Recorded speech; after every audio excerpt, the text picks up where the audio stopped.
सोमवार को शहर के इंडस्ट्रियल इलाकों में जो हुआ उसने हर किसी को चौंका दिया।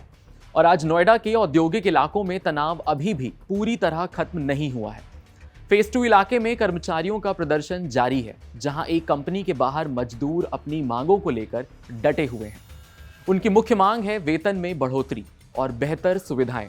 हालात को काबू में रखने के लिए भारी पुलिस बल तैनात है और अधिकारी लगातार बातचीत के जरिए स्थिति संभालने की कोशिश कर रहे हैं। लेकिन जब हजारों फैक्ट्री कर्मचारी अचानक सड़कों पर उतर आए, नारे लगे और देखते ही देखते प्रदर्शन हिंसा में बदल गया। जब पत्थर चले, गाड़ियां तोड़ी गई, कई जगह आगजनी हुई और हालात इतने बिगड़े कि पुलिस को आंसू गैस तक का सहारा लेना पड़ा, तब स्थिति असामान्य हुई। और अब इसे लेकर उत्तर प्रदेश के मुख्यमंत्री योगी आदित्यनाथ ने, उनकी सरकार ने बड़ा ऐलान कर दिया है।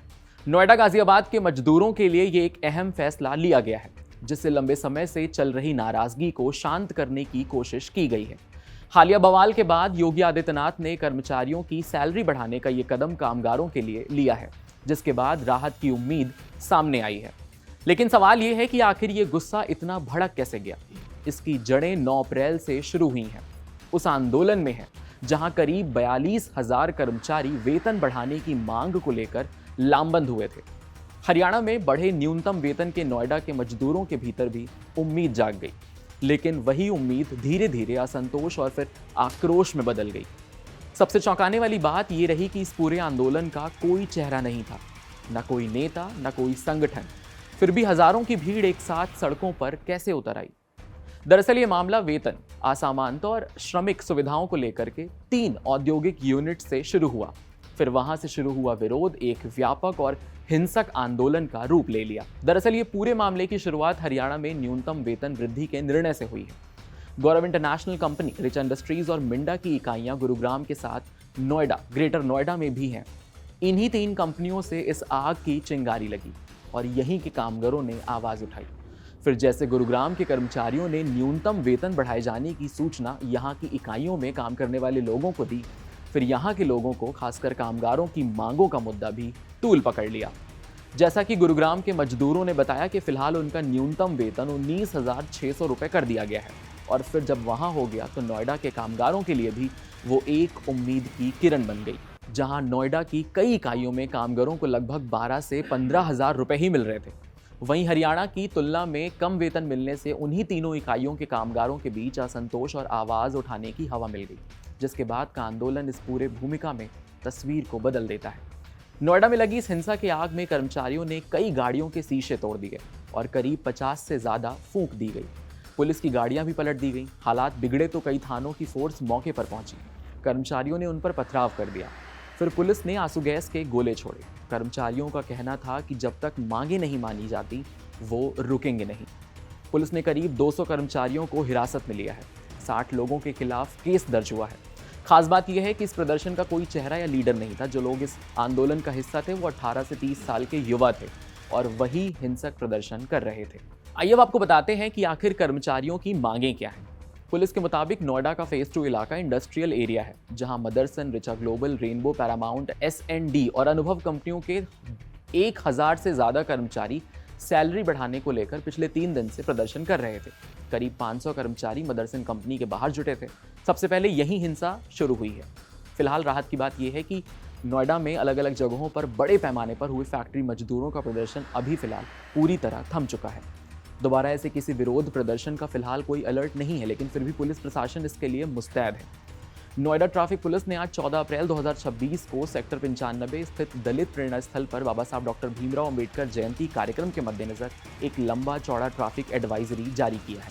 कार्यक्रम में भारी भीड़ जुटने की संभावना को देखते हुए शहर में आसानी से यातायात व्यवस्था बनाए रखने के लिए कई प्रमुख मार्गों पर डायवर्जन लागू किया गया है।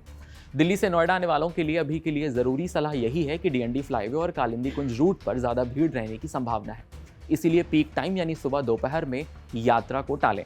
फिल्म सिटी और सेक्टर 18 के आसपास जाम की स्थिति बन सकती है, इसीलिए सेक्टर 62, सेक्टर 63 या NH9 यानी गाजियाबाद रूट पर आए जाएं। और अगर दलित प्रेरणा स्थल या सेक्टर 95 की ओर जा रहे हैं तो पहले से पार्किंग प्लान सोच लीजिए, क्योंकि मौके पर एंट्री सीमित हो सकती है। सबसे आसान और सबसे सही गूगल मैप नेविगेशन का इस्तेमाल करिए और रियल टाइम ट्रैफिक अपडेट देखकर ही रूट पर जाइए। फिलहाल ये पूरा मामला शांत है, और अब इस पर उत्तर प्रदेश सरकार की योगी आदित्यनाथ सरकार ने गौतम बुद्ध नगर में विरोध प्रदर्शन के बीच कुशल और अकुशल यानी संगठित क्षेत्र और असंगठित क्षेत्रों के श्रमिकों का वेतन बढ़ाने का फैसला किया है। यूपी सरकार ने श्रमिकों की मजदूरी में 1 अप्रैल से 21% तक की अंतरिम बढ़ोतरी का फैसला किया है। नोएडा और गाजियाबाद के श्रमिकों की मजदूरी यानी उनका मूल वेतन और महंगाई भत्ता सहित अब सबसे ज्यादा यानी 21% बढ़ाई गई है। जब अंतरिम तौर पर मजदूरी दरें नोएडा और गाजियाबाद में अकुशल श्रमिकों के लिए 13,690 रुपए और अर्धकुशल मजदूरों के लिए 15,059 रुपए और कुशल श्रमिकों के लिए 16,868 रुपए तय की गई हैं। अब अगर बात करें कि सिर्फ मासिक वेतन कितना होगा, तो अकुशल श्रमिकों के लिए मासिक वेतन 11,313 रुपए और एक दिन की मजदूरी 435 रुपए तय की गई है, जबकि अर्धकुशल श्रमिकों के लिए महीनवारी 12,446 रुपए और दिन का 478 रुपए निर्धारित है, जबकि कुशल श्रमिकों के लिए मासिक 13,940 रुपए और दैनिक यानी दिन का 536 रुपए तय किया गया है। हालांकि सरकार ने 20,000 रुपए न्यूनतम वेतन की खबर को भ्रामक बताया है। ये सारा फैसला भारत सरकार के नए श्रम संहिता यानी लेबर कोड के तहत राष्ट्रीय स्तर पर न्यूनतम वेतन तय करने की नीयत से शुरू किया गया है। इसका मकसद सभी राज्यों में श्रमिकों को न्याय संगत और समान वेतन दिलवाना है। फिलहाल नोएडा में सोमवार को हुए कर्मचारियों के भारी हंगामे और उपद्रव के बाद मंगलवार को तमाम कंपनियों को बंद रखने का निर्णय लिया गया है। ऐसा इसलिए किया गया है कि सरकार के स्तर से आए वरिष्ठ अधिकारियों से हुई बातचीत के बाद ये निर्णय हुआ है कि सभी कंपनियों को बंद रखा जाए, क्योंकि अनहोनी को टाला जाए। और आगे उन्होंने कहा कि अगर कोई कंपनी खोलता है तो उसकी जिम्मेदारी उसकी स्वयं की होगी। अब इन सब के बाद मुख्यमंत्री के वेतन के अलावा कामगारों को बोनस और भत्ते को लेकर भी आश्वासन दिया गया है। महिला श्रमिकों की सुरक्षा भी सुनिश्चित करने को कहा गया है और साथ ही साथ अवैध गतिविधियों और गलत सूचना फैलाने वालों पर कड़ी कार्रवाई के निर्देश दिए हैं। लेकिन फिलहाल इस खबर पर अभी अपडेट यही है कि उत्तर प्रदेश के नोएडा के कई इलाकों में कर्मचारियों के प्रदर्शन खत्म तो हो गए हैं, पर नोएडा के फेज 2 इलाके में प्रदर्शन अभी भी जारी है। कंपनी के कर्मचारियों ने अपनी मांगों को लेकर कंपनी के बाहर फिर धरना दिया है। इन कर्मचारियों की मुख्य मांगें अभी भी वेतन में बढ़ोतरी और दूसरी सुविधाएं शामिल हैं। मौके पर हालात को कंट्रोल करने और शांति बनाए रखने के लिए भारी संख्या में पुलिस बल तैनात किया गया है और पुलिस अधिकारी कर्मचारियों को समझाने और मामले को शांतिपूर्ण तरीके से सुलझाने की कोशिश कर रहे हैं। और तो और नोएडा सेक्टर 63 जहां आगजनी के निशान अभी भी मौजूद हैं, वहां सड़क के किनारे जली हुई कारें अभी भी दिख रही हैं और फैक्ट्री के शीशे टूटे हुए हैं। एक समय था जब संपूर्ण क्रांति की आवाज बने जयप्रकाश नारायण ने उस वक्त की सरकार के लिए कहा था कि सिंहासन खाली करो कि जनता आती है। और आज नोएडा में मजदूरों की इस क्रांति से एक नारे ने जन्म लिया है जो कह रहा है कि 11,000 में दम नहीं और 20,000 से कम नहीं। अब देखते हैं इस पर आगे क्या होता है। ऐसे ही अमेजिंग एक्सप्लेनर्स देखने के लिए कड़क के यूट्यूब चैनल को सब्सक्राइब करिए, फॉलो करिए इंस्टाग्राम पर और देखते रहिए कड़क। आपके साथ मैं हूं वात्सल्य।